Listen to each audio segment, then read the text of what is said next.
नमस्कार दोस्तों। Social media पर बैठकर ज्ञान बघाड़ने के लिए समय चाहिए, टाइम चाहिए। मतलब आप बेले होने चाहिए। बेले मतलब खाली ठलुआ। अब इस दुनिया में ठलुआ लोग तो बहुत कम है। एक सबके पास कोई ना कोई काम है। हमारे पास भी काम है, सबके पास काम है। अब काम किस तरह का देखिए, आदमी किस तरह से व्यस्त रहता है, ये कोई मामूली बात नहीं है। ये बहुत ही जेन्युइन बात है। आप सुबह उठते हैं अर्ली मॉर्निंग, थोड़ा बहुत जो है फ्रेश वगैरह होते हैं, उसके बाद अपनी फिटनेस के लिए कुछ करते हैं। उसके बाद जो है बच्चों को स्कूल जाना होता है तो शायद थोड़ी बहुत वहाँ भी हेल्प करते हैं। उसके बाद में फिर आपको अपने काम पर जाना होता है। किसी को ऑफिस जाना है, किसी को दुकान जाना है, किसी को जो किसी और जगह जाना है। एटलीस्ट कोई ना कोई काम आदमी करता ही है। वहाँ जाने की जल्दी होती है। लोग 8 बजे, 8:30 बजे, 9 बजे तक अपने काम धंधे के लिए निकल जाते हैं। ऐसे में वो किस समय समय निकालें। किसी को जो है 30 किलोमीटर का सफर तय करना है, तो किसी को 40 किलोमीटर का करना है, तो किसी को 50 किलोमीटर का तय करना है। कुछ ज्यादा भी करते हैं, कुछ कम भी करते हैं। कुछ का ऐसा है कि भाई ऊपर से उतरे नीचे पहुंच गए।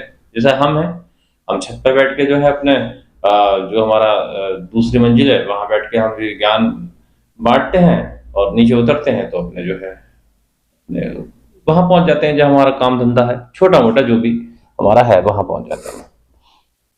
तो ऐसे में भाई देखिए ज्ञान बांटना, ज्ञान लेना सोशल मीडिया से या यूट्यूब से या और चीज़ों से, और वो भी लंबी ड्यूरेशन का, तो थोड़ा मुश्किल तो है। कब समय निकालें। उधर को काम पूरे दिन भर करा हमने, फिर वहां से आने की जल्दी रहती है, भागा दौड़ी है। इवन इस पीरियड में बच्चे भी नहीं ला पाते, तो बच्चों के लिए भी आपके पास कोई ना कोई प्रबंध आप करके रखते हो। कोई ना कोई लेके आता है बच्चों को भी आपके स्कूल वगैरह से। कई बार किसी की वाइफ लेके आती है, किसी का भाई लेके आता है, तो किसी का जो है टेम्पो रिक्शा जो भी जो है उन्होंने लगा रखा होता है वो लेके आता है। तो टाइम मैनेजमेंट में जो है लोग लगे रहते हैं। शाम को आप आते हैं हारे थके। उसके बाद भाई सीधी सी बात है, थकान हो जाती है। तो थकान में जो है या तो आदमी जल्दी सो जाता है, क्योंकि सुबह का उठा है तो थक भी गया, सो जाएगा। वो कहाँ फिर दूसरा टाइम टाइम दे पाएगा। और या कई बार मित्र मंडली भी एक चीज होती है भाई, उसको भी टाइम समय देना होता है, वरना मित्र मंडली बुरा मान जाती है। तो इस तरह से देखिए चीजें तो उलझी हुई हैं। खैर, मेरे कहने का मतलब है कि अगर आप जो है सोशल मीडिया पर समय देते हैं तो कहीं ना कहीं आपका ठलुआ होना जरूरी है, मतलब खाली होना जरूरी है। तो ये ठलुआ कैसे हुआ जाए, ठलुआ कैसे, टाइम कैसे निकाला जाए, ये बड़ा मुश्किल काम है। कैसे फिर अगर आप सोशल मीडिया पे हैं तो लोगों के सामने अपना पक्ष अगर आप रखेंगे तो कैसे रखेंगे, उसके लिए कंटेंट कहाँ से जुटाएं, कैसे लोगों के बीच में। देखिए सीधी सी बात है, धीरे धीरे हर चीज में एक जो है कंपटीशन तो आने ही लगता है। अच्छी से अच्छी लोग परफॉर्मेंस दे रहे हैं, उन परफॉर्मेंस के बीच में अगर आप सिर्फ और सिर्फ ऐसी वैसी कुछ कर देंगे, या रोज रोज आप अपना आने का और जाने का शेड्यूल या रोज रोज जो रूटीन लाइफ है उसी को अगर आप लगाते रहेंगे, तो वो भी जो है मेरे ख्याल से लंबे समय के बाद में फिर वो भी जो है बेकार होने लगती है। तो ऐसे में कंटेंट जुटाना बड़ा मुश्किल काम है। तो है चैलेंजिंग सोशल मीडिया को समय देना। और अगर आप खाली रहते हैं तो तब आपको दिक्कत है। तब भाई कमा के कौन खिलाएगा, बच्चों के लिए फीस का इंतजाम कैसे होगा, पेट के लिए इंतजाम कैसे होगा, दवा दारू दुनिया भर की चीजें, बहुत सारी बातें हैं। समस्याएं तो हैं, समस्या आता हूँ। लेकिन इस पीरियड में जो लोग टाइम निकाल के कर रहे हैं तो वो कैसे प्रबंध करते होंगे, ये एक जो है बड़ा सवाल है। हम कैसे करते हैं, हम तो अपना बता देते हैं। देखिए हम भी काम करते हैं, छोटा मोटा काम धंधा हमारे पास भी है, क्योंकि सीधी सी बात है, बच्चे पढ़ रहे हैं, उनका स्कूल जाना, उनकी फीस भरना, दाल रोटी का इंतजाम, घर में दवा दारू दुनिया भर की चीजें हमारे साथ भी हैं। बस इतना करते हैं, मित्र मंडली के सही जो है संपर्क में नहीं रहते हैं। शायद इसलिए लोग जो है हमारे पास फोन करने तक से कतराते हैं। लोग हमारे पास फोन भी नहीं कर पाते कि भाई ये तो भाई मिलता मिलाता नहीं, हम भी नहीं कर पाते। कभी किसी ओकेजन पे ही हम मिल पाते हैं लोगों से, और लोग भी हमारे साथ ऐसे ही होता है। और बहुत सारे ऐसे प्रोग्राम भी आते हैं जहां हम नहीं जा पाते। तो इसी जो है धुन में कि भाई चलो अपना जो टाइम है इसका कहीं सदुपयोग कर लिया जाए। और रही बात मित्र मंडली की, तो मित्र मंडली तो देखिए जो है हम इस मित्र मंडली का जो है कुप्रभाव बहुत पहले ही देख चुके हैं, तो मित्र मंडली से हम दूर हैं। चौराहों पर अब हमने खड़ा होना बंद कर दिया। वो दौर लद गए जब जो है गांव में जो है वो चौपालें हुआ करती थी, वहां बैठ के लोग तरह तरह की जो है अनुभव बताया करते थे, कहानियां सुनाया करते थे। अ, आला, मजीरा या कोई गाना या कोई प्रोग्राम होता था, वो दौर बहुत पुराने थे और लोग वहां इकट्ठा हुआ जाया करते। एक्चुअली वो मनोरंजन के साधन थे उस दौर के। उसके बाद ये जगह जो है वो और चीजें लेती गई धीरे धीरे। टीवी ने ये जगह ले ली। अब टीवी के बाद अब धीरे धीरे ये जगह सोशल मीडिया ले रही है। तो भाई जब सोशल मीडिया ये जगह ले रही है तो आप इसका हिस्सा नहीं बने, तो मैं समझता हूँ फिर आप खुद के साथ बेईमानी कर रहे हैं। बनना तो पड़ेगा आपको इसका हिस्सा। अब आप जैसे ही बने, आपको टाइम का मैनेजमेंट करना ही पड़ेगा। अब कंटेंट कैसे जुटाएं, ये आपकी समस्या है कि भाई कैसे हम कंटेंट जुटाएं, कैसे कंटेंट हम इकट्ठा करें, कैसे दिमाग में एक क्रिएटिविटी लाएं कि लोगों के बीच में जब जाएं तो प्रभाव छोड़ पाए। ये एक बड़ा जो है अपने आप में क्वेश्चन है और एक जेन्युइन क्वेश्चन है।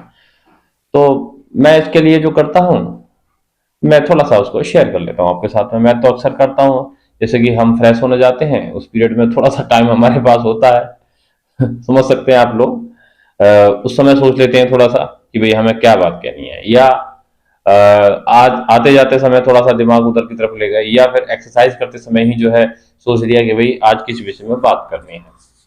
तो टाइम का मैनेजमेंट जो है वो इस तरह से करा जाता है। बेला कोई नहीं है, खाली कोई नहीं है, सभी के पास कोई ना कोई काम है। बिना काम के जो है कोई भी आदमी जो है अगर काम नहीं करेगा तो फिर ये सब नहीं कर पाएगा। इवन वो कहाँ से मोबाइल रिचार्ज कराएगा, कहाँ से नेट का इंतजाम करेगा, कहाँ से, तो वैसे ही जो है लग जाएगा, बहुत उसकी जीवन बहुत ज्यादा मुश्किल हो जाएगा। तो ये चीजें होती हैं। खैर, पहले हमारे पास खाली समय हुआ करता था। बहुत से लोग शायद ये अनुभव उनके पास होगा, इस तरह का एक्सपीरियंस उनके पास होंगे, जब उनके पास एक खाली समय हुआ करता था तो उस समय वो जो है पढ़ते थे। हम भी पढ़ते हैं, आज भी पढ़ते हैं।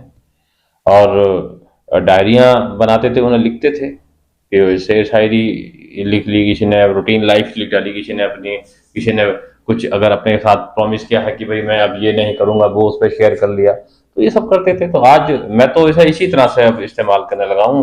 मैं ये मान के चलता हूँ कि जो पहले मैं एक डायरी में नोट करता था कि भाई अब मैं ये नहीं करूंगा, वो मैं अब इस तरह से करता हूँ। इसमें भी आज ऑप्शन आता है, आप उसको पब्लिश कर भी सकते हैं, आप पब्लिश नहीं भी कर सकते हैं। मैं तो अब सारी चीजें पब्लिश करने लगा हूँ। क्या छुपाना है किसी से, क्या छुपाना है बताइए। कुछ चीजों को प्राइवेसी बनाकर रखो, और उसके बाद वो चीजें प्राइवेसी बनाकर रखो जो आपके अतिरिक्त किसी और को नुकसान ना पहुंचाए, आपके परिवार को कोई हानि ना पहुंचाए। उसके अलावा जो है आप अपनी चीजों को जो है वो रखें लोगों के सामने। मैंने जैसे कि कभी एक दौर था, मैं विस्की लिया करता था। मेरी बेटी का जन्म हुआ तो मैंने खुद से प्रॉमिस किया कि मैं अब विस्की नहीं लूंगा, अब एक बेटी का बाप हो गया हूँ।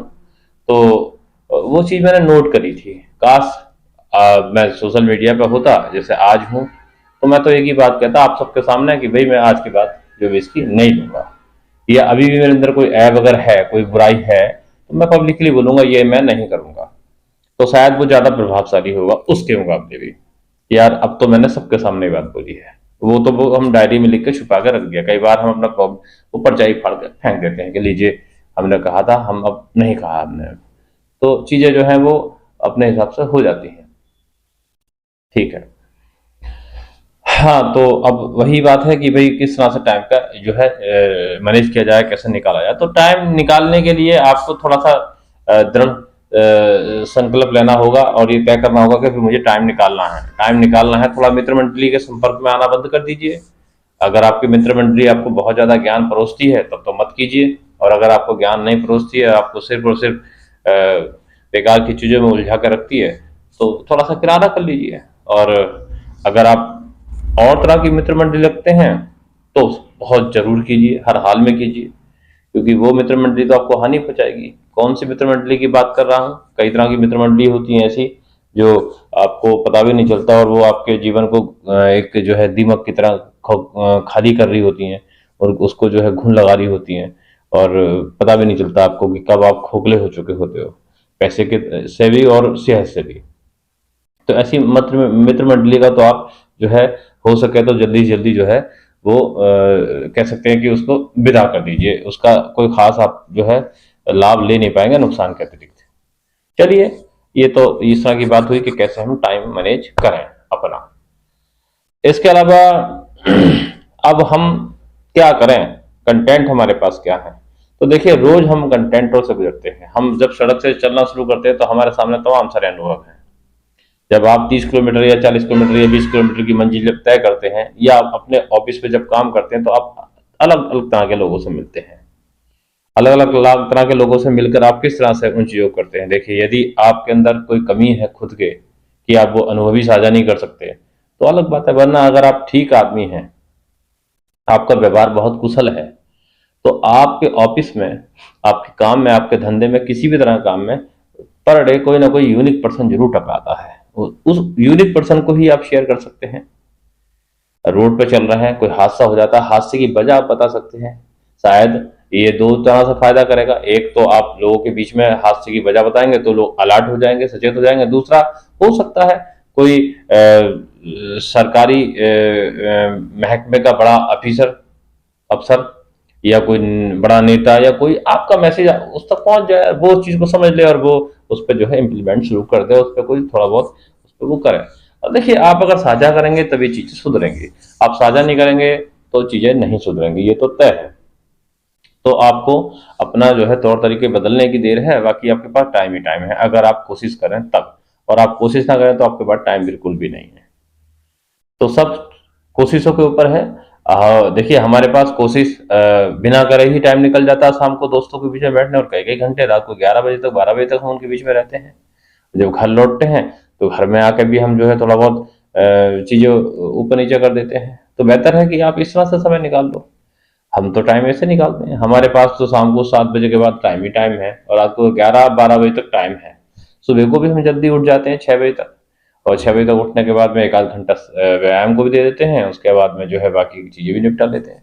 तो कर लेते हैं चीजें, ऐसा नहीं है। हम तो जो है ये, अब हमारे पास सुबह शाम को 7 बजे के बाद में, 8 बजे के बाद फ्री होने के बाद 2-3 घंटे का समय होता है। तो ये 2-3 घंटे का समय बहुत है, इसमें काफी कुछ किया जा सकता है। रही बात कंटेंट की, कंटेंट तो हमारे अनुभव है, एक्सपीरियंस है। अगर जो है आपके पास है तो उनको शेयर कीजिए। अच्छा, एक और चीज है बड़े मजे की।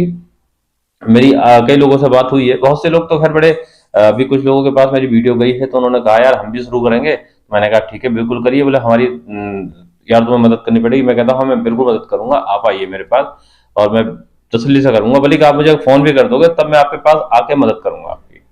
आज ही एक दो लोगों ने मुझसे, जब मैं किसी काम से मार्केट में निकला था, तो उन्होंने मुझसे बोला था यार आजकल तो आप ये सब करने लगे हो, तो हम भी क्यों ना जो है इसमें जो है थोड़ा सा, हमें भी बताओ कैसे कैसे करना। मैंने आप जो है मुझे बुला लीजिएगा कभी, मैं आ जाऊंगा। कुछ लोगों का कहना नहीं नहीं नहीं, हम खुद चले आएंगे। ठीक है भाई, जो आ जाएंगे उनके लिए तो और अच्छी बात है, हमारा टाइम जाने का बच जाएगा। अगर बुलाएंगे मैं तब भी जाऊंगा, क्योंकि अगर मैं कुछ कर सकता हूं तो जरूर करूंगा। देखिए, तो यहाँ कमाना धमाने के पर्पज से नहीं है, हम अनुभव साझा करने के पर्पज से हैं। और एक्सपीरियंस साझा होते रहे एक दूसरे के। ऐसे कम्युनिकेशन के सारे माध्यम टूट गए हैं, और लोगों से मिलना मिलाना बंद हो गया है, अपनी बात नहीं कह पाते। तो वो उधर कहेंगे, हम इधर कहेंगे, तो उन्होंने कही हमने देख लिया, हमने कहा उन्होंने देख लिया। और ये रोज नहीं होता, कभी कभार होता है। कौन रोज जो है अपडेट करता है। और अधिकतर जो है चीजें जो है वो देखी जाती हैं। तो इसी तरह से करके जो है धीरे धीरे जो है चीजों को इम्प्रूव किया जाता है, और उसमें बढ़ा जाता है। छोटी शुरुआत से ही आदमी एक बड़ी शुरुआत करता है। फॉर एग्जाम्पल, कोई आदमी पहले एक ठेला लगाता है, ठेले पे अपना जो है सामान सजाता है। उसके बाद में फिर वो देखता है कि यार ठेला मेरा जो है वो ठीक ठाक चल पड़ा, यहाँ पर मेरा काम जम गया। फिर वो एक दुकान तलाशता है, दुकान तलाशता है। उसके बाद कभी बार ऐसा होता है कि वो उस दुकान को खरीद ही लेता है। तो उसके बाद पड़ोस की दुकान भी खरीद लेता है, फिर इधर वाली भी खरीद लेता है। तो इस तरह से वो 2-3 दुकानों का एक बड़ा सा अपना जो है, एक बाद में वो उसको शोरूम में कन्वर्ट कर लेता है, तो वहां से ही बड़ा आदमी बन जाता है। लेकिन उससे पहले वो जो है इस तरह का सोच के तो बैठा हो। अब हमने अपनी सोच का दायरा ही सीमित कर रखा, तो हम कैसे बताइए उसको ऊपर करेंगे। हम कई बार, हमारे बहुत से ऐसे भी मित्र मिले हैं जो कहते हैं अरे भैया, अब 40 साल की उम्र में बच्चों को पढ़ाना है, अब उनके सपने पूरे करने हैं, अब ये सब हमारे पास कहाँ करने के लिए समय रह गया। अरे भाई, कैसी बात कर दी आपने। आपको मालूम है, 40 साल, 35 साल, 30 साल, 45 साल, 50 साल, ये वो एज है जहां अनुभवों का भंडार होता है। 40 साल में तो आप सीख कर आते हैं, यहां से शुरू होती है लाइफ सही मायने में। देखिए, कब किसके साथ क्या हो जाए वो अलग बात है, उस उसके बारे में तो हम ना सोचें, ये तो अलग तरह की बात है। ये तो जब हम पैदा हुए हैं तब भी हो सकता है और कब हो सकता है कोई पता नहीं। लेकिन 40 साल एक्सपीरियंस का आप भंडार होते हैं। आप 40 साल की एज में आके सारे उतार चढ़ाव देख चुके होते हैं। आप यहाँ आके किसी ना किसी तरीके से सेटल हो चुके होते हैं। एक ये वो एक जगह होती है, एक वो मैंने देखा है, मेरा खुद का एक तजुर्बा रहा है। मैं बहुत से लोगों से मिला हूँ कि उम्र के इस पड़ाव पे आके वो सिंसियर हो जाते हैं। अगर वो आक्रामक हैं तो थोड़े शांत हो जाते हैं, अगर वो शांत हैं तो थोड़े से आक्रामक हो जाते हैं। एटलीस्ट वो यहाँ के संतुलित हो जाते हैं और वो जो है अपना काम को जो है वो तमाम सारे गुणा भाग करके इधर उधर के 36 काम इकट्ठे करके और एक नतीजे पहुंच चुके होते हैं कि मुझे यही करना है। वो बैठ चुके थे, उनके पास एक जरिया हो जाता है। ये एक ऐसी वस्तु, तो इस उम्र का तो फायदा उठाना चाहिए। यहाँ पे आके तमाम सारे एक्सपीरियंस हैं। आप राजनेताओं को देखिए, उनकी तरक्की की जो उम्र होती है वो 40 के बाद ही होती है। एग्जाम्पल आपके सामने तमाम सारे हैं। कोई भी राजनेता बहुत कम अवस्था में अगर आ भी गया पॉलिटिक्स में कि अपने वंशानु जो है परिवार विरासत में मिली हुई चीज को लेकर, तो सिर्फ वो उसको जो है ना कुछ दिनों तक जो है वो ऐसे ही ढकेलता है। उसके बाद जब अनुभव इकट्ठा होता है तो वो हमारी आपकी ही एज में पहुंच चुका होता है। 38 साल, 30 साल, 37 साल, 35 साल, 40 साल, 42 साल, 45 साल, इसी एज में जाके जो है वो कुछ कर पाता है। और 40 साल तो एक ठोस उम्र है अच्छा काम करने की, क्योंकि यहाँ तक तमाम सारे अनुभव इकट्ठे हो चुके होते हैं। तो एक खुद में एक सबसे पहली चीज है, खुद में एक मोटिवेशनल जो है माइंड सेट करना। आप खुद को जो है मोटिवेट कीजिए। खुद को मोटिवेट करना बहुत जरूरी है। खुद को समझिए कि भाई हम अपने आप को कैसे जो है बैलेंस करें। जब आप खुद बैलेंस हो जाएंगे तब जो है आगे बढ़ेंगे। वक्त आप अपना चाहें तो जैसे जाया करते हैं, आपका अपना समय है, इसको जैसे जाए बर्बाद कर। लेकिन अगर इसका यूटिलाइज करना ही चाहते हैं तो आपके पास तमाम तरीके हैं, आप तमाम तरीकों से इसका यूटिलाइज कर सकते हैं। आप चलिए यहाँ मत आइए, कोई बात नहीं, शाम को जो है मित्र मंडली को त्याग कर और जो बुरी आदतें हैं उनको त्यागने के बाद में आप जो है शाम को लेटने से पहले 1 घंटा अपने कारोबार को दीजिए। भाई, कारोबार करते समय आपके पास वक्त नहीं होता है कि आप उसके बारे में सोचें, तो कम से कम उस समय उसके बारे में सोचिए कि मैं इसे कैसे डेवलप करूं। और अगर आप डेवलप करने की सारी विधि जान चुके हैं और आप उस प्रोसेस पे या स्टेप बाय स्टेप आगे बढ़ रहे हैं, तो आपके पास समय होता है ये सब करने का, तो इसे कर लीजिए। मेरे पास स्टेप बाय स्टेप करने का मैंने एक अपना प्रोसेस है, मैं उस पर आगे बढ़ रहा हूँ, दिन भर उसे करता हूँ और बाद में समय बचता है तो इसे कर रहा हूँ मैं। तो यही चीज है। तो 40 साल की या उम्र का जो है लोग ये कहना कि साहब अब हम तो नहीं कर पाए लेकिन बच्चों से कराएंगे, तो ये तो देखिए थोपना हो गया। बच्चों पे अपने आप को कैसे थोप सकते हो आप? ये तो गलत बात है। आप बच्चों से उम्मीद कर रहे हो अपनी कि हम ये नहीं कर पाए बच्चों से कराएंगे। अरे, इसका मतलब हो गया कि आपने जो है अपने सपने अपने बच्चों में देखना शुरू कर दिए। अब आप अपने बच्चों पे एक बोझ बनने जा रहे हो। माता पिता बन के रहिए, बोझ मत बनिए उनके ऊपर। उनको उनके तरीके से करने दीजिए। आप क्या करना चाहते थे ये आपका विषय है, वो क्या करना चाहेंगे वो उनका सब्जेक्ट हो गया। उनके सब्जेक्ट के साथ छेड़छाड़ मत कीजिए। पता नहीं वो क्या बनेंगे। आप शायद कुछ और बनना चाहते थे, अब जब वो बड़े होंगे हो सकता है वो डॉक्टर बने, इंजीनियर बने, या हो सकता है कोई व्यापारी बने, या हो सकता है जो डॉक्टर इंजीनियर ये सब भी व्यापार की कैटेगरी में आता है, क्योंकि मैं तो इसको व्यापारी मानता हूँ। थोड़ा सा अलग तरह का व्यापार होता है। या फिर वो जो है गवर्नमेंट सर्वेंट भी बन सकते हैं। तो ये, और हो सकता है आपका ये सपना ना रहा हो, या हो सकता है वो प्लेयर बन जाए, खिलाड़ी बन जाए किसी तरह के। आप तो अब आपका काम तो उनको पहचानने का है। आप उनको पहचानिए कि वो क्या करना चाह रहे हैं। वो जो करना चाह रहे हैं उनको वो करने देना है आपको, ना कि अपनी जिम्मेदारी उन पर थोपनी है कि नहीं जी हम ये करना चाहते थे, हम तो नहीं कर पाए, आपको हमें करके देना है। तो ये तो जो है एक तरह से जो है बच्चों पर थोपना है। तो बच्चों पर तो थोपना गलत है। और कभी भी ऐसे कोई भी गार्जियन, कोई भी माता पिता अगर ये सपना देखता है कि जो मैं नहीं कर पाया वो मैं अपने बच्चों से कराऊंगा, तो ये गलत बात है। मैं इसको ठीक नहीं मानता। बच्चों के को सिर्फ अपने सपने देखने का हक है। आप अपने सपने उन पर मत थोपिए। और एक चीज जो अक्सर देखने को मिलती है, बहुत ही ज्यादा अच्छी नहीं लगती, कि अगर आपके आसपास कहीं पर कोई बच्चा या कोई लड़का या कोई लड़की या कोई कोई भी XYZ कुछ बन गया तो अचानक ही आप अपने घर पे आके जो है वो जो है उसका स्क्रू टाइट करने लगते हो कि अरे वो ऐसा बन गया, तुम्हें भी ऐसी बनना है। उसका एग्जाम्पल बार बार आप देते हो। जानते हो इससे कितना फर्क पड़ता है मानसिक रूप से बच्चे पे? बहुत बड़ा फर्क पड़ता है। आप बच्चे का गोल बच्चे पे छोड़ दीजिए। अगर वो वास्तव में कुछ अचीव करना चाहता तो कर लेगा। आप उसे ये बात मत बताइए कि फलाने ने ये करा है तो आपको भी यही करना है। अब ऐसा करके आपने उसके साथ एक बहुत बड़ी छेड़खानी कर दी। आपको पता है दिमाग जो है वो इस छेड़छाड़ बर्दाश्त नहीं करता है। वो जिस जगह जाना चाहते हैं उनको जाने दीजिए। कौन क्या कर रहा है आप उससे प्रभावित होकर और आप उसका गोल उनके ऊपर थोपना गलत बात है। हो सकता है आपका बच्चा उससे बेहतर कर जाए। कई बार ऐसा भी होता है आप अपने बच्चे को बताते हैं कि भाई आपको ये करना है और वो ये ना करके कुछ और कर डालता है, अलग कर डालता है। कुछ लोग ऐसे हैं जो अपने, मैं तमाम सारी तरह की बातें करूंगा इस वाले वीडियो में। कुछ ऐसे भी मैंने गार्जियंस को देखा है, बच्चे से एक्सपेक्टेशन बहुत ज़्यादा कर रहे होते हैं, कई बार वो उन उम्मीदों पे खरा नहीं उतर पाता है, फिर वो उसको तमाम तरह के ताने दे डालते हैं। ऐसा भी आपको नहीं करना चाहिए। देखिए, अपॉर्चुनिटी है, हाथ से निकल गई, कोई बात नहीं, अगली बार जो आएगी वो उससे बेहतर होगी। आप थोड़ा सा जो है धैर्य बना के रखिए। कई बार जो चीज़ हम सोच रहे होते हैं वैसी नहीं होती है, उससे बेहतर चीज़ उसके लिए खड़ी होती है। मैं एक बार एपीजे अब्दुल कलाम का उदाहरण दे चुका हूँ, ये अपने एक वीडियो में दोबारा दे रहा हूँ। एपीजे अब्दुल कलाम का सिलेक्शन जो है वो एनडीए में नहीं हुआ था। इसका मतलब ये नहीं हो गया कि वो वहां निराश हो गए थे। उन्होंने वहां नहीं हुआ तो उन्होंने और प्रयास शुरू कर दिए। देखिए देश के मिसाइल मैन बने, कितने बड़े साइंटिस्ट बने, आप जो है सोच नहीं सकते, बहुत बड़े साइंटिस्ट बने। वैसे ही और बहुत सारे लोग हैं जो अपने जीवन में कई जगह शुरुआत में असफल हो गए हैं, बाद में वो सफलता के शिखर पे पहुंचे हैं। तो कोई भी चीज किसी बच्चे पे थोपना भी ठीक नहीं है। और आपके पास करने के लिए काफी कुछ है, आप अपने सपने कहीं भी पूरे कर सकते हैं। सपने का कोई आकार थोड़ी ना होता है, सपनों का कोई आकार नहीं है। आपने वो सपना देखा तो एक ही सपना देखा आपने, भाई दूसरे सपने भी देख लो। अगर वो पूरा नहीं हुआ तो आपको हक है अपने सपने देखने का।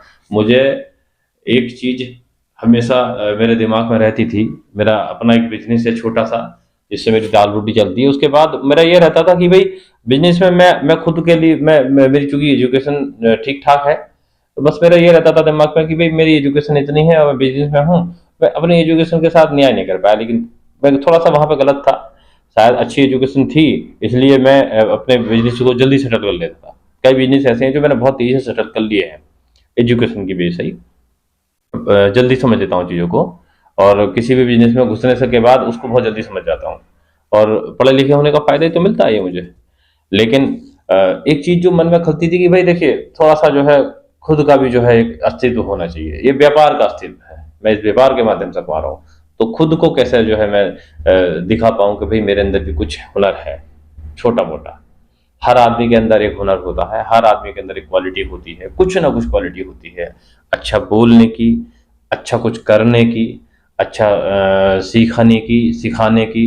कोई अच्छा क्रिकेटर बन जाता लेकिन नहीं बन पाया, वो चाहे तो अच्छा क्रिकेटर बना सकता है। कोई अच्छा फुटबॉलर नहीं बन पाया, वो चाहे तो अच्छे फुटबॉलर बना सकता है। कोई अच्छा स्पीकर बन जाता लेकिन हो सकता है अच्छे स्पीकर बना दे किसी को। हो सकता है कोई अच्छा पत्रकार बन जाता, लेकिन हो सकता है अच्छे पत्रकार बना दे। अच्छा डॉक्टर बन जाता, हो सकता है अच्छे डॉक्टर बना दे। तो संभावना इस तरह से हो सकती है। लेकिन उन सब भावनाओं को पार्टिकुलर किसी पर थोपो मत, चाहे वो आपकी खुद की जो है औलाद हो या किसी दूसरे की हो। अगर वो खुद चल के आता है तब आप बिल्कुल उसकी मदद कीजिए। उसके लिए ये आपको उसके दुनिया के सामने लाना पड़ेगा कि देखिए मैं जो है ये चीज करना चाहता था, कर नहीं पाया, लेकिन इसका अनुभव मेरे पास है। और अनुभव जब आप साझा करोगे, जब आप चीजें जो डिस्कस करोगे, तो लोग समझेंगे कि हाँ आपको जानकारी है। ऐसे तमाम सारे आपके सामने रोज वीडियो गुजरते हैं, देखते भी हैं आप लोग कि बहुत से लोग जो किसी बड़ी बड़ी पोस्टों पर न गए, आईएएस नहीं बने, आईपीएस नहीं बने, या और इस तरह की जो सर्विसेज है उसमें नहीं गए, लेकिन वो बना रहे हैं, वो बना रहे हैं लोगों को। तो क्या वो नहीं थे तो क्या बना नहीं पा रहा है? मेरे ख्याल से वो बना पा रहे हैं क्योंकि उनके पास उस तरह का तजुर्बा है। मैंने एक उदाहरण और दिया था कि अगर आप फिसल के गिरे नहीं हैं तो गिरने का एक्सपीरियंस आप शेयर कैसे करोगे? हाँ, आप किसी को बताकर ये समझा सकते हैं कि भाई इस तरह से आप फिसल जाओगे, ऐसे नहीं, ऐसे चलना है आपको। तो आप अनुभव साझा कीजिए ना, ये अनुभव आपके जो है काम आएंगे। वही चीजें मैं करता हूँ, उसी पर से मैं यहाँ पर हूँ। ये बात तो मैंने पहले भी बताई है और ये मैं फिर बता रहा हूँ। तो इसी तरह की चीजें, बाकी इसके अलावा बताने के लिए और एक चीज और है जो मैं बहुत जरूरी समझता हूँ। उस चीज को जो है थोड़ा सा ध्यानपूर्वक सुनिएगा। देखिए, हम एक लोकतांत्रिक व्यवस्था में रहते हैं। हमारा देश जो है वो लोकतंत्र के स्ट्रक्चर पे चलता है, मतलब संवैधानिक ढांचा है हमारा। संविधान के अनुसार लोकतंत्र जो है हमारे लिए एक माध्यम है सरकार चुनने का। इसका मतलब हमारे मतों से सरकार चुनी जाती है। लोकतंत्र में यही होता है कि आप मत देते हैं और लोग जो है चुने जाते हैं। उसके बाद वो सरकार चुनते हैं, किसी को अपना नेता चुनते हैं और वो फिर वहां से नीतियां बनती हैं और नीतियां आप पर लागू होती हैं। एटलीस्ट आपके द्वारा चुनी सरकार ही आप पर नीतियां लागू करती है। गलत चुन लोगे तो फिर आप पे गलत नीतियां लागू हो जाएंगी। तो ये जो चीज है, बहुत से ऐसे हमारे जो मित्रगण रहते हैं या दोस्त रहते हैं, जान पहचान वाले भी ऐसे हैं, जिससे कभी डिस्कशन होता है तो कहते हैं राजनीति के बारे में अगर उनसे जरा भी चर्चा कर दो तो बुरा सा बोला, यार ये सब नहीं, ये इस बारे में बात मत करा करो, इसमें हमारा कोई इंटरेस्ट नहीं है, बिल्कुल नहीं है। अगर होगा भी तो ऐसा होगा उनका इंटरेस्ट कि आप खुद कहोगे भाई अब तुम मत करो, क्योंकि वो भक्ति भाव वाला होता है। भक्ति वाला आपसे बर्दाश्त नहीं होगा। निष्पक्ष होकर राजनीति को समझिए। राजनीति आपकी जो है एक ऐसा स्ट्रक्चर है जिसकी से आपकी लाइफ प्रभावित होती है। आप इससे बच नहीं सकते, आप चाह कर भी नहीं बच सकते। अगर आप चाहते हैं कि हम सब पॉलिटिक्स से जो है अपने आप को अलग रख के और हम एक सामान्य जिंदगी जी लेंगे, तो इम्पॉसिबल है। ये ऐसी बारिश है जो आपका ही पानी ऊपर लेके जाती है और वो आप पे ही बरसाती है और आपको पता भी नहीं चलता है। तो इसमें आप दिलचस्पी हमेशा रखा करें, छोटी मोटी इंटरफेयर ना करें, कौन क्या कर रहा है मत बोलिए कुछ भी, लेकिन रखा करें दिलचस्पी और ध्यान रखा करें और नजर गड़ा कर ध्यान रखा करें कौन आदमी हमारे लायक है और कौन हमारे लायक नहीं है। क्या हमसे कोई गलती तो नहीं हो गई है? अगर गलती हो गई है तो अगली बार सुधार लेंगे, ये बात समझ लीजिए। और अगर गलती नहीं हुई है तो कोई बात नहीं है। अगर आपको आनंद आ रहा है तो आपको आनंद आ रहा है तो कोई दिक्कत नहीं है। अगर आपको आनंद नहीं आ रहा है और आपको लग रहा है कि ये भविष्य में बच्चों के साथ खिलवाड़ हो जाएगी यहाँ पर, तो आप सोच लीजिए, आपने गलती कर दी तो अब उसको सुधारने का वक्त आपका है, फिर दोबारा आ रहा है, सुधार लेना। तो इस तरह से करके नजर बना के, पहली नजर बना के रखिए। ये तो आपकी पहली जो है जरूरत है। अगर आपने गलत लोगों को अगर बैठा दिया है किसी वजह से कहीं पर, पहले कभी, अब या बाद में आने वाले वक्त में, मतलब किसी भी तरीके एंगल से समझ लीजिए, हम किसी को टारगेट थोड़े ना कर रहे हैं, हम तो एक बात बता रहे हैं। तो वो आप पे तो शायद उतना प्रभाव ना डालें, क्योंकि चीजें जो है वो आपसे होकर अब नहीं गुजरेंगी उस तरह की। लेकिन जो आने वाली जो पीढ़ी है उस पर वो बहुत कुप्रभाव डालेंगे। देखिए, अगर इन चीजों को आप इग्नोर करेंगे तो आप समझ लीजिए दिक्कत में आ जाएंगे। तो चर्चा करती रहिए। मैंने भी राजनीति में जो है अपने स्टूडेंट लाइफ से ही जो है इसमें इंटरेस्ट लेना शुरू कर दिया था। मैं तो जो है जब जो है मेरे ख्याल से रहा हूँगा हाई स्कूल, इंटर के बाद में जब मैं बीकॉम में गया था तभी मैंने जो है इसमें थोड़ा सा इंटरेस्ट लेना शुरू कर दिया था। बीकॉम पार्ट वन में तो हम कॉलेज में पॉलिटिक्स अपने एक साथी को जो है हमने करवाई थी दबा के, और उसको जो है निकाल लिया था हमने, उसको अध्यक्ष बना लिया था और बढ़िया रहा था हमारा काम उस समय का। और वहीं से हमने थोड़ी सी हमारे अंदर ये भावना पनप भी गई थी। उसके बाद में फिर जो है अच्छा ये हुआ कि एक मैं सबसे ज़्यादा प्रभावित जो रहा हूँ वो शासनकाल जो मुझे सबसे बढ़िया लगा है व्यक्तिगत रूप से। देखिए, कोई किसी की तारीफ करेगा ये उसकी खुद की जो है जिम्मेदारी है। वो बहन कुमारी मायावती जी के शासनकाल से बड़ा प्रभावित रहा हूँ। उनका पहला शासनकाल एक धमाकेदार था, एक नायक की तरह। वास्तव में उस समय एक नायक मूवी आई थी, ये बात इससे पहले ही मैंने बोली थी, फिर बोल रहा हूँ। तो उसने बड़ा इम्प्रेस किया था, इसलिए नहीं कि वो मेरे समाज से बिलोंग करती है, इसलिए कि वास्तव में प्रभावशाली था। और मैं मानता हूँ कि शायद उत्तर प्रदेश का कोई भी व्यक्ति अगर ईमानदारी से अगर आप उससे पूछोगे कि भाई बताइए सबसे बढ़िया शासनकाल किसका रहा था, सभी स्वीकार करते हैं, हर आदमी स्वीकार कर सकता है कि मायावती का। मैंने उनके अपोजिट लोगों को ये बोलते हुए सुना है कि हाँ, मायावती के टाइम में जो है वो चीजें तो अच्छी हुई हैं। आज जब अच्छी हुई है तो पता नहीं खराब कब हो गई। हुआ क्या? खैर, हो ही जाता है, राजनीति है, राजनीति में मिसप्रचार भी होते हैं। जैसे कि उनकी आखिरी जो गवर्नमेंट रही थी वो 2007 से 2012 तक रही थी शायद, हाँ वही रही थी। उसमें उस समय जो है मैं 12 में जो है मैं थोड़ा सा अफेयर्स, मतलब उस समय हम थोड़े से कहीं ना कहीं दिक्कत में थे, तो उस समय ज़्यादा नोटिस नहीं कर पाए थे। लेकिन एक चीज़ जो है, जब उनकी गवर्नमेंट गई तब नोटिस करना शुरू करा, क्योंकि 12 के बाद में हमने कोचिंग शुरू किया था। उसमें हम बच्चों को जो है कंपटीशन की तैयारी कराते थे। तो उस समय चीज़ें निकल निकल कर आ रही थी, तो कुछ बच्चे से एब्सेंट होते थे, हम पूछते थे उनसे अगले दिन, भाई एब्सेंट क्यों हुए थे? तो बोले कि वो हम जो है काम धंधे में गए थे या उस जगह गए थे, उस जगह बताते थे लोग क्यों गए थे। भाई पैसे का इंतजाम करना था, फीस जमा करनी थी हमारी। तो मैं उनसे कहता था फीस क्यों जमा करनी थी? फीस तो शायद आज के तुम तो एससी में आते हो, या तुम्हारी तो फीस जो है नहीं। बोले नहीं, वो था ऐसा, लेकिन अब ऐसा नहीं रहा, अब फीस जमा करनी पड़ेगी। प्रशासन का कहना है स्कॉलरशिप जब आएगी तब वो आपको वापस कर दी जाएगी, लेकिन अभी आपको जो है जमा करनी पड़ेगी, अपनी डिग्री जो है तभी मिलेगी आपको। तो ये थोड़ा सा जो है रहा उनके टाइम में कि उन्होंने स्टूडेंट के लिए जो एक स्कॉलरशिप की व्यवस्था करी थी। ये मुझे बाद में रियलाइज हुआ था जब अगली सरकार आई थी, तो स्कॉलरशिप का उनका जो स्टैंड था बहुत बढ़िया था। उन्होंने एससी के लगभग लगभग सभी बच्चों को जो है फ्री ऑफ कॉस्ट जो है एजुकेशन प्रोवाइड करने का काम किया था। जो देखिए, अच्छे काम की तारीफ करना चाहिए, आप कोई भी हैं चाहे, यूं करनी चाहिए, क्योंकि देखिए ये जरूरी है। जो लोग मैंने देखा उनकी गवर्नमेंट में हुआ ये कि जो लोग BTech, MTech, BEd, BSc nursing, ANM, GNM, या बहुत सारे ऐसे कोर्स जो किसी की ऊपर नहीं कर सकते थे, उतनी उनकी हैसियत नहीं थी उसकी फीस जमा कर दें, ऐसी यूनिवर्सिटियों में जो है जाके पढ़ लें। उनके दौर में वो वो कोर्स कर पाए जिसकी फीस सरकार की ओर से मिली कॉलेजों को। और देखिए कॉलेजों ने भी इतनी तरक्की की उस दौर में, मैंने देखा उस पीरियड में, क्योंकि स्टूडेंट इतना भागा, इतना निकला स्टूडेंट, इतना निकला, बहुत निकला स्टूडेंट, बहुत स्टूडेंट निकला। और वो स्टूडेंट ज़्यादा निकलने से स्कूल, कॉलेज, यूनिवर्सिटी बहुत खुली। उस दौर में सबसे ज़्यादा यूनिवर्सिटियाँ खुली, उस दौर में सबसे ज़्यादा यूनिवर्सिटियाँ बनी, उस दौर में सबसे ज़्यादा टेक्निकल इंस्टीट्यूट, टेक्निकल कॉलेज बने उस दौर में। तो उसके पीछे लॉजिक ये था कि लोगों को ऑप्शन मिला कॉलेजों की तरफ जाने का, टेक्निकल कॉलेज की तरफ जाने का, या यूनिवर्सिटी की तरफ जाने का। जब ऑप्शन मिला, क्योंकि पैसा ही कहीं ना कहीं ऑप्शन क्रिएट करता है ना, तो जब उधर वो भागे।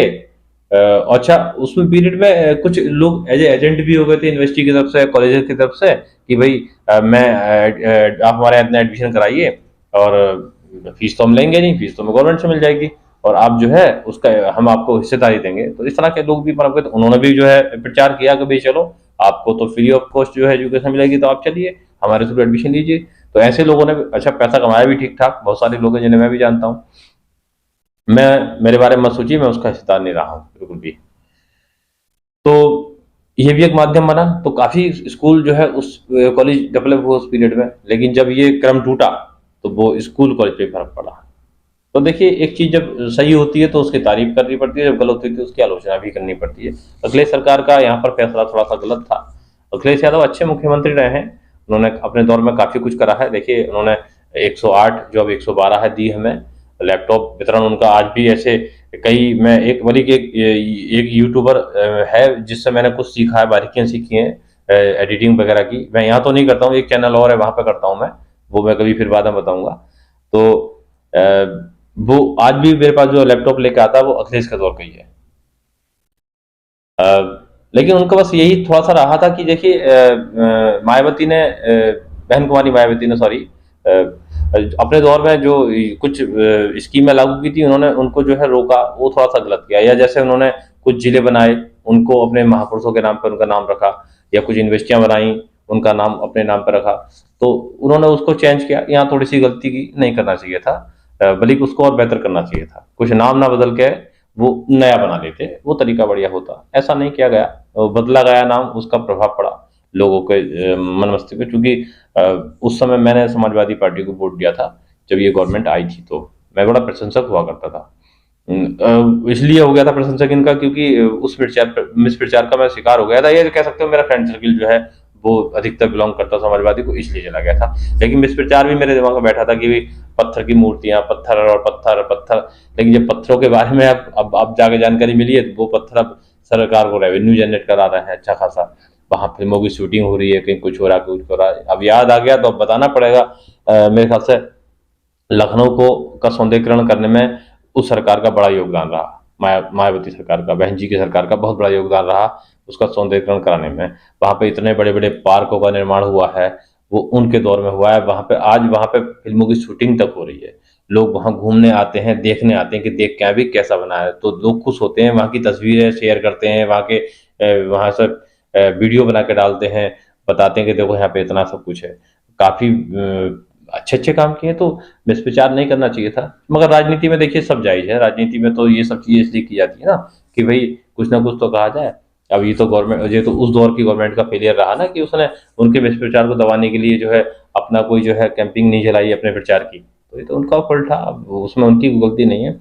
अच्छा, उस समय बीजेपी और समाजवादी पार्टी ऐसा लगता था कि दोनों ही अपोजिट में एक सुर में है, दोनों ही सेम भाषा बोलती थी और अ, अच्छी भी लगती थी, क्योंकि दो पार्टी एक सी बात कर रही है तो वो बात प्रभावशाली भी ज़्यादा रहती थी कि भाई पत्थरों में पैसा बर्बाद हो गया, ये हो गया, वो हो गया।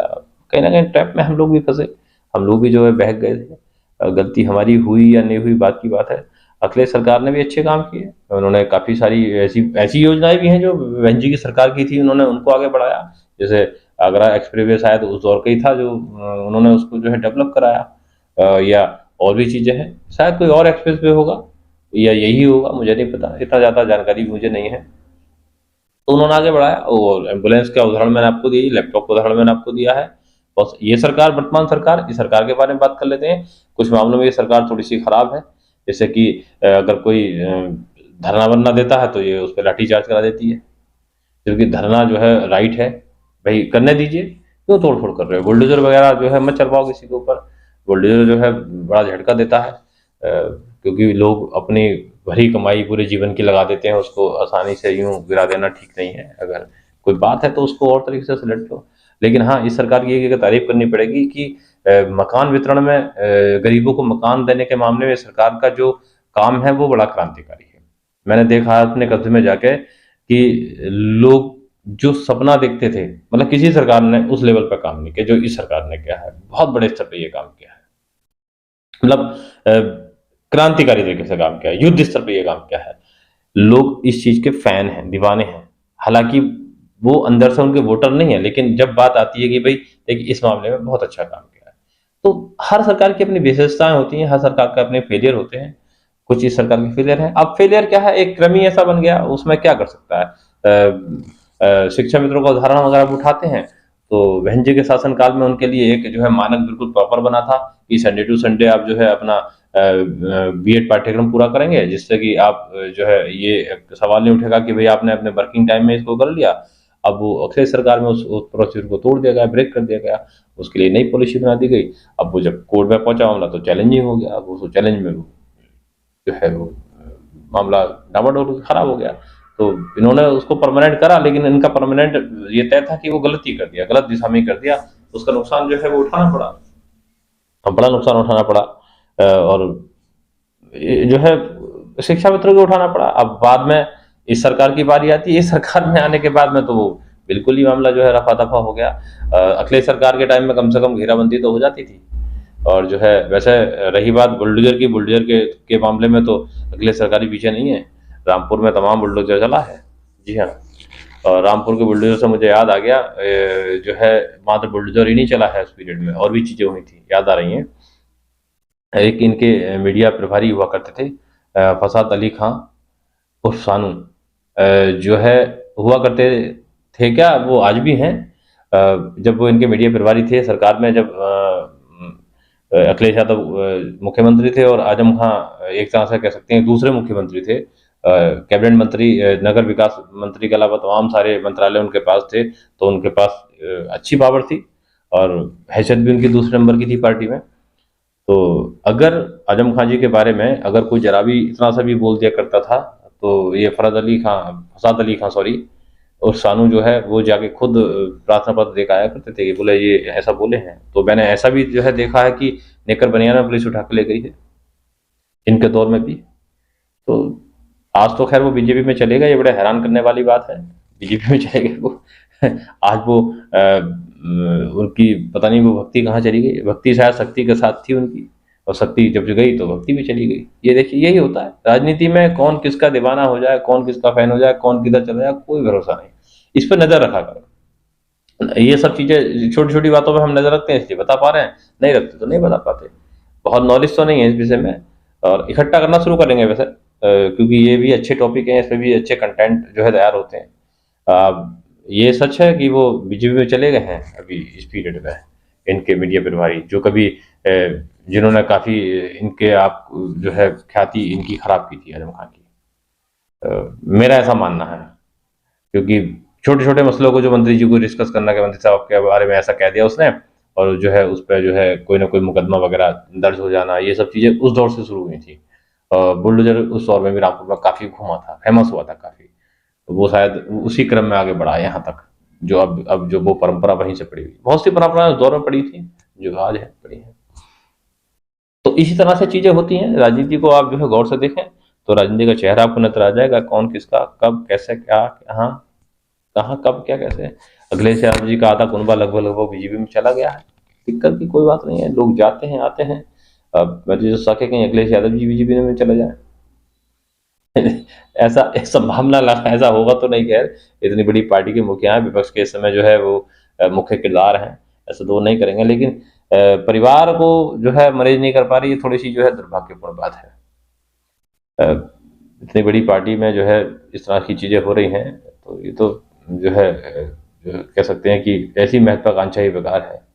लोगों को मैनेज कर रहे हैं, समझाएं। खैर, राजनीति में जितनी जानकारी हमारे पास थी वो हमने दे दी। और भी चीजें हैं डिस्कस करने की, जैसे कि कल शाम को हमने ये हम अपने बस 2-3 दिन का अनुभव इकट्ठा करने के बाद ही मैं साझा कर लेता हूँ, एक इकट्ठा वीडियो बनाता हूँ और लोगों से बोल देता हूँ फुर्सत हो तब देखना, और उन्हीं लोगों के लिए मैं बनाता भी हूँ, फुर्सत वालों के लिए। मैं रोज अब छोटे छोटे वीडियो अपलोड कहाँ से करूंगा, इतना तो नहीं, लेकिन यह है कि 2-3 दिन के अनुभव इकट्ठे करो और साझा कर लो सबको वन टाइम।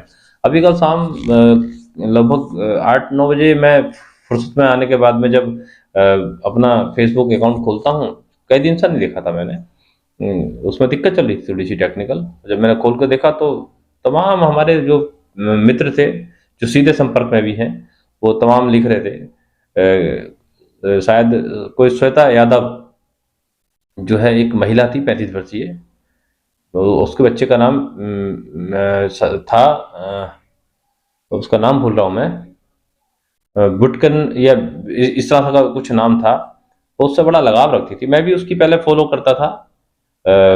लिस्ट में थे हम, किसी वजह से अलग हो गए हम, मेरी तरफ से हुए हैं, उनकी तरफ से पता नहीं चला इसका, लेकिन लिस्ट में हम अलग नहीं हुए। तो काफी अपने बच्चे से जो है प्यार करती थी। शुरू में वो जो है अम्बेडकरवादी विचारधारा से प्रेरित थी, शादी के बाद उसकी विचारधारा बदली। उसने कल सुबह शायद 3 बजे 3:30 के आसपास सुसाइड कर लिया। कल, चूंकि आज ये एक दिन बाद वीडियो बन रही है, सुसाइड करा, 16वीं मंजिल से कूद गई वो। तो तमाम सारे लोग जब ये बात लिखे तो हमने भी वो चीज़ जाकर देखा, फिर बहुत से लोगों ने डिटेल में बताया, तो थोड़ा सा जो है शौक तो लगा। श्रद्धांजलि भी हमने अपनी तरफ से दी, हम फिर दे रहे हैं कि विनम्र श्रद्धांजलि। और ऐसी जो बेबाक महिला थी, अपनी बात को बड़ी अच्छे तरीके से रखती थी, लिखने का भी बड़ा अच्छा अनुभव था, पत्रकारिता से भी जुड़ी हुई थी, और जो है पता नहीं क्यों इतनी मजबूत महिला अचानक ही इस तरह से जो है वो बिल्डिंग से कूद गई। अब इसमें तो देखिए, ये तो जांच का विषय है, ये तो पुलिस सिद्ध करेगी कि वो कूदी हैं या किसी दुर्घटना का शिकार हुई हैं, ये तो बाद में पता लगेगा। लेकिन हुआ तो दुर्भाग्यपूर्ण है। उनका बच्चा, बेटी है उनके पास एक, वो अब उसकी लाइफ यहाँ से जो है थोड़ी सी डिस्टर्ब हो जाएगी। एक ढर्रे पे बच्चे की लाइफ चल रही होती है ना, तो वहां से वो फिर अब जब जो सबसे अच्छा दोस्त होता है, माँ से अच्छा दोस्त कोई हो ही नहीं सकता, और माँ तो माँ होती है। माँ अगर जीवन से अगर अलग हो जाए अचानक इस तरह से, देखिए 2 प्रभाव पड़ेंगे, एक तो माँ चली गई, दूसरा इस तरह से चली गई, तो बच्चे के ऊपर 2 आघात हैं एक साथ। तो इन 2 आघातों से निकलना उसके लिए बड़ा भारी होगा, बड़ा मुश्किल होगा। तो यहाँ पर उनके बारे में हम ज़्यादा कुछ नहीं कहेंगे, लेकिन इस तरह का जो चीज़ें हैं, यदि वो दुर्घटना है किसी और तरह की, तब भी लोगों को इस तरह से नहीं करना चाहिए। यदि उन्होंने जैसा कि मीडिया में स्पष्ट कर दिया गया कि 16वीं मंजिल से कूद कर उन्होंने सुसाइड क्यों की, सवाल ये इस तरह से करके उठाया गया है। तो सुसाइड का अगर केस है तब भी गलत है, सुसाइड तो सोल्यूशन है ही नहीं किसी भी चीज़ का। आप जो है लड़िए, और लड़ने वाली महिला थी वो तो अम्बेडकरवादी थी, अम्बेडकरवादी तो अंत तक लड़ते हैं, लेकिन विचारधारा जैसी बदली देखिए कमज़ोर पड़ गई। विचारधारा नहीं बदलनी थी उनको अपनी, और विचारधारा के साथ समझौता किया, जिस कारण भी क्या हो, तो उसका प्रभाव भी पड़ा। और एक मजबूत विचारधारा जब नष्ट होती है तो तकलीफ तो होती है। ऐसे व्यक्तित्व कभी कभार कोई कोई होता है जो इस तरह से बेबाकी से अपनी बात रखता हो। तो थोड़ा सा ये जो है शॉकिंग था। कल शाम को ये जो है एक शॉकिंग न्यूज़ मिली थी।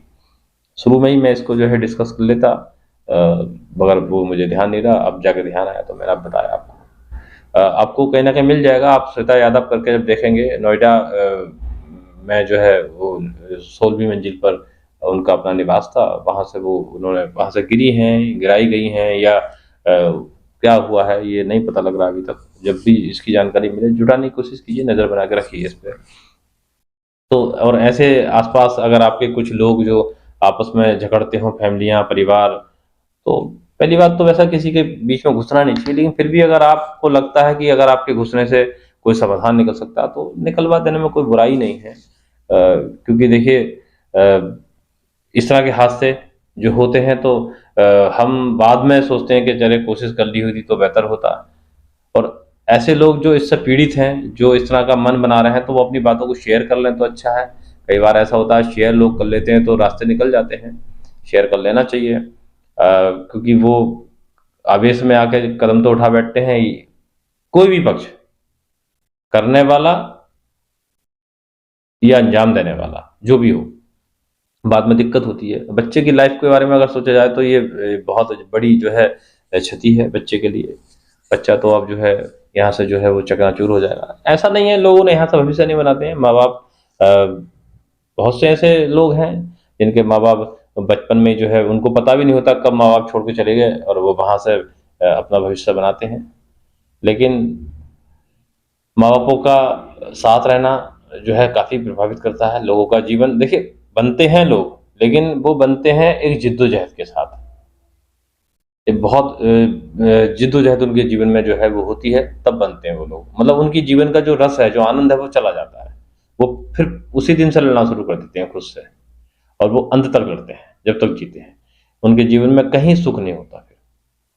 तो माँ बाप अगर रहते हैं तो कुछ समय, जब तक माँ बाप रहते हैं तब तक जो है बच्चे जो हैं वो ये कह सकते हैं कि थोड़ा सा उनकी खुद के साथ फाइट जो है वो उतनी नहीं रहती, मदद मिलती रहती है। तो ये चीज़ें जो हैं वो कहीं न कहीं जो है आहत तो करती हैं। और भी चीज़ें हैं बहुत सारी जो यहाँ पर आके सोचने को विवश करती हैं कि भई ऐसा कैसे कर लेते हैं लोग, इतनी हिम्मत जुटा कैसे लेते हैं? बच्चे सामने हों और हिम्मत जुटा लेते हैं। ये जो किसी भी पक्ष के लिए, करने वाले के लिए या फिर प्रेरित करने वाले के लिए, अब मैं किसी को टारगेट तो नहीं कर सकता क्योंकि खुली हुई नहीं है बात, पता नहीं चल रहा कि वास्तविकता क्या है, इसकी सच्चाई क्या है। तो ऐसा कैसे कर सकते हैं? खैर, जो भी है, तो कहने का मतलब है, शुरू हमने किया था अपनी बात को कि भई कैसे हम टाइम का मैनेजमेंट करें, किस तरह से टाइम हम निकालें, किस तरह से हम टाइम को मैनेज करें कि भई हम थोड़ा-सा कंट्रीब्यूशन कर सकें समाज के लिए, एक संदेश के रूप में संदेश दे सकें या कुछ और कर सकें। तो उसके लिए आपके पास ऑप्शन है, आप अपने वर्किंग पीरियड के बाद में आप थोड़ा सोच सकते हैं उस विषय में। 5 मिनट, 10 मिनट, 15 मिनट कंटेंट तो आपके लिए रोज़ आपकी पूरा सुबह से जब उठते हैं तो वो कंटेंट स्टार्ट हो जाते हैं जीवन में। दिन में आपको कोई ना कोई ऐसा यूनिक पर्सन मिल जाता है, यूनिक कोई ना कोई चीज़ हो जाती है, या फिर कोई हादसा जिसका आप गवाह होते हैं, आपको पता होता है, वो डिस्कस कर सकते हैं। वहाँ एक एक्सपीरियंस रोज़ पर डे एक आदमी को एक दिन में पता नहीं कितना एक्सपीरियंस गेन करता है। वो नोटिस करते हैं, कुछ लोग नोटिस नहीं करते हैं। मैं तो अगर किसी प्रोग्राम में भी जाता हूँ, तो वहाँ भी जो है कम से कम एक बार उसका शाम को बैठ के रिव्यू तो ज़रूर करता हूँ, देखता ज़रूर हूँ कि वहाँ पे हमने जो चीज़ें की हैं, जो हुआ है, क्या सही था, क्या गलत था। मेरी तो आदत सी बन गई है। तो इस तरह का करके हम चीज़ों को जो है नोटिस करते हैं, और अपने लिए हम उपयोगी चीज़ें जुटा लेते हैं, जो हम डिस्कस करते हैं दूसरों के साथ कर सकते हैं। वैसे ही है कि आप वहाँ भी कर सकते हैं। किस तरह से आप टाइम का मैनेजमेंट करें। उसके बाद में मैंने आपको पॉलिटिक्स के बारे में ये बताया कि भाई पॉलिटिक्स में आप जो है थोड़ा-थोड़ा जो है अपना जो है इंटरेस्ट जगाइए, अगर आपका नहीं है। वैसे तो मुझे ऐसा लगता है कि हर आदमी पॉलिटिक्स में जो है इंटरेस्ट जगाए हुए है, डिस्कशन करता है, क्रांतिकारी है, लेकिन फिर भी बहुत से लोग ऐसे भी हैं जो कहते हैं नहीं भाई हमारा इसमें कोई इंटरेस्ट नहीं है। देखिए, इंटरेस्ट जगाइए, पॉलिटिक्स में इंटरेस्ट इस तरह से जगाइए कि भाई ये गलती तो हो गई, अगली बार अब गलती नहीं होगी, वरना फिर आने वाली जो जनरेशन है वो फिर आपको जो है थोड़ा सा जो है गालियां तो बकेंगी बंद मन में, और आपको अच्छा लगेगा कि आपके ही बच्चे आपको गाली बकें। फ्यूचर में गलती हुई हो, उससे पहले गलती हुई हो, अब गलती होगी, मतलब कहीं पर भी एटलीस्ट ऐसा तो नहीं है कि राजनीति जो है बहुत स्मूथ चल रही है हमारे देश की, और स्मूथ तो नहीं चल रही है, इसमें है तो बहुत कुछ, विपक्ष नाम की चीज नहीं है। अब विपक्ष का ना होना आपको लगता है राजनीति है, या स्वतंत्र या स्वस्थ लोकतंत्र है? नहीं है ना। स्वतंत्र लोकतंत्र की जो पहचान है वो यही है कि वो जो है विपक्ष की एक भूमिका हो, सवाल करता हो, मीडिया की एक भूमिका हो, सवाल करता हो, कोर्ट की एक भूमिका हो, वो सवाल करता हो सरकार से। सरकार जवाब देने के लिए बनी है हर सवाल का।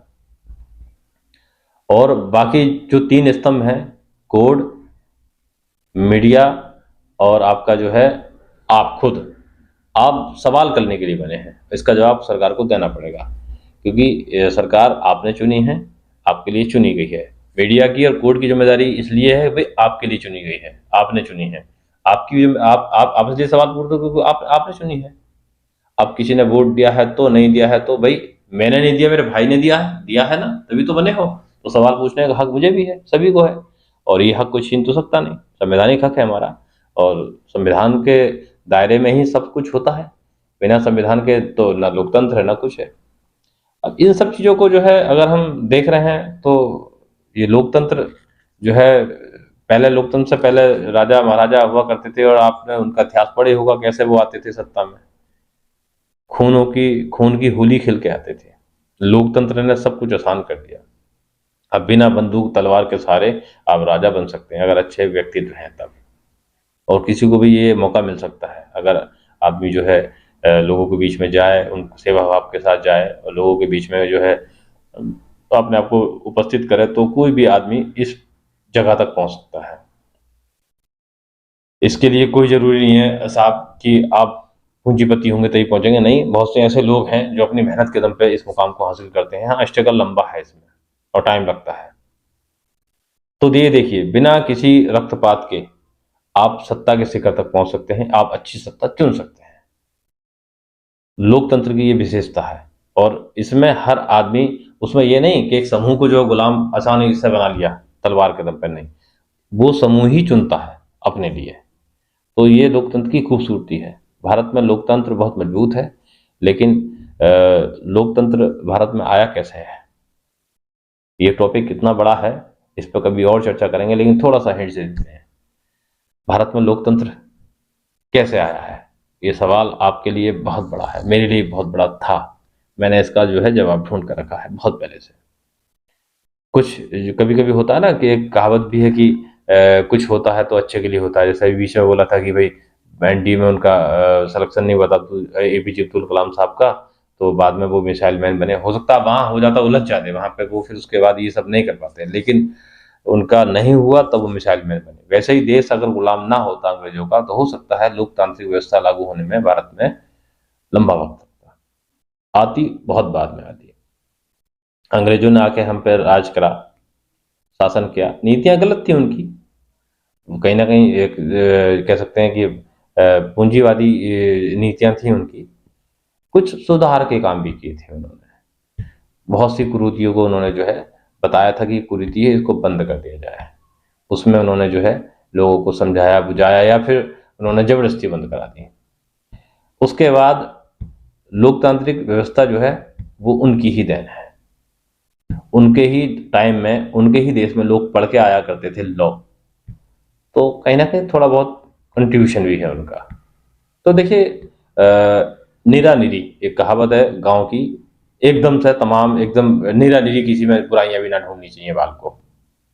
तो कहने का मतलब है भाई, एकदम से किसी चीज के अंदर बुराई भी नहीं होती, उसके अंदर कुछ खूबियां भी होती हैं। अगर हम कहीं ना कहीं अंग्रेजों के ने हमें जो है गुलाम बनाया, हम पर राज किया, तो हमने आज़ादी पाने के लिए संघर्ष किया, लोगों ने कुर्बानियां दी, और उनको तो नमन है और नमन रहेगा हमेशा।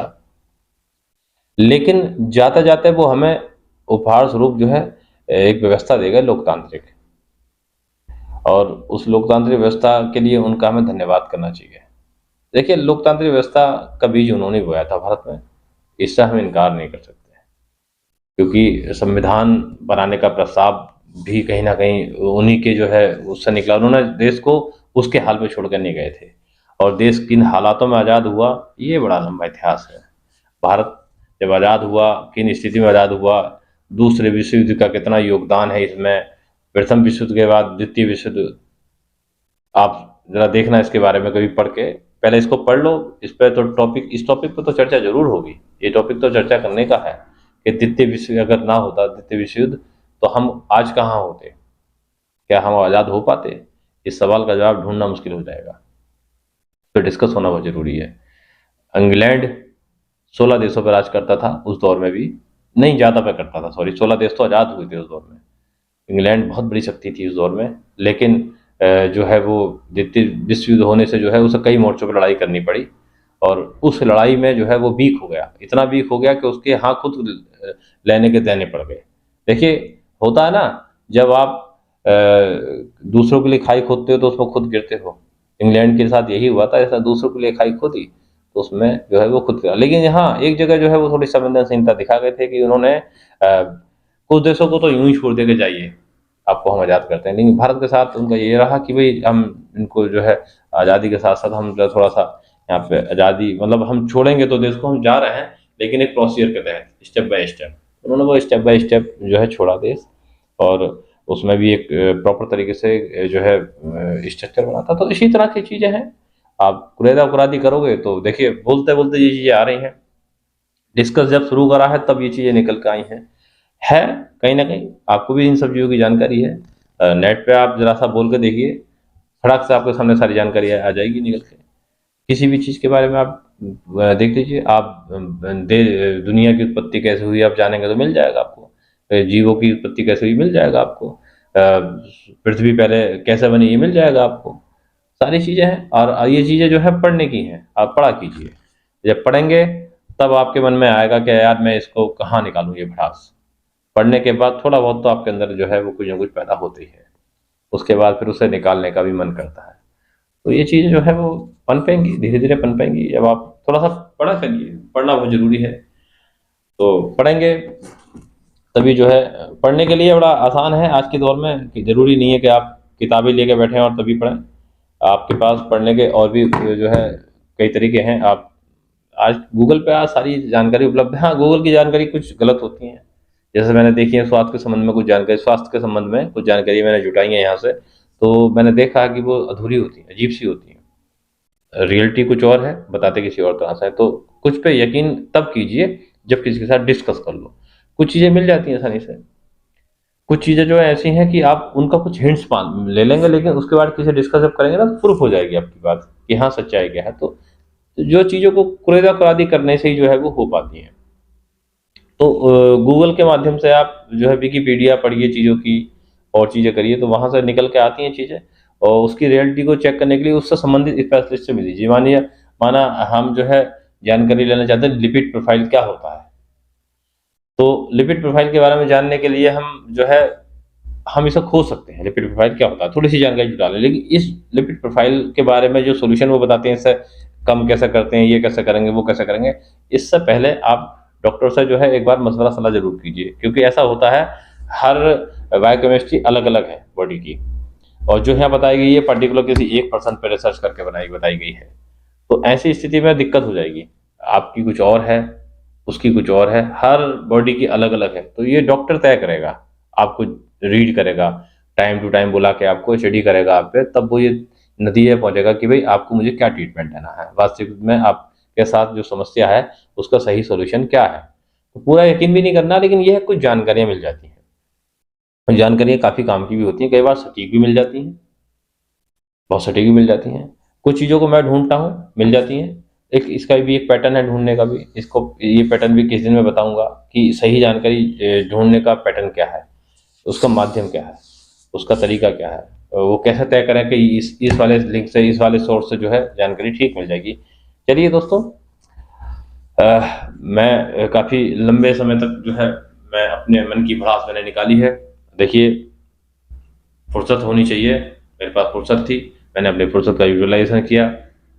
मैंने जो है ये वीडियो बनाया है, मैं इसको अपलोड भी करूँगा।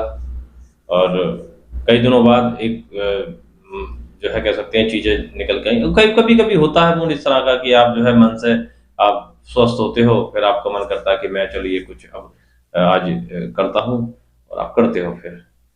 ठीक है, अब इसके साथ ही आप लोगों से मैं इजाज़त लेता हूँ। धन्यवाद। और जो है किसी तरह की अगर बातचीत करते समय, बताते समय कोई भूल-चूक हो गई तो उसके लिए क्षमा याचना, क्योंकि जब आदमी कुछ कहता है तो कुछ हो ही जाता है। गलतियों का हम पिटारा हैं और जो है छोटी-मोटी भूल-चूक हो सकती है, उसके लिए क्षमा याचना। और इसके साथ ही धन्यवाद।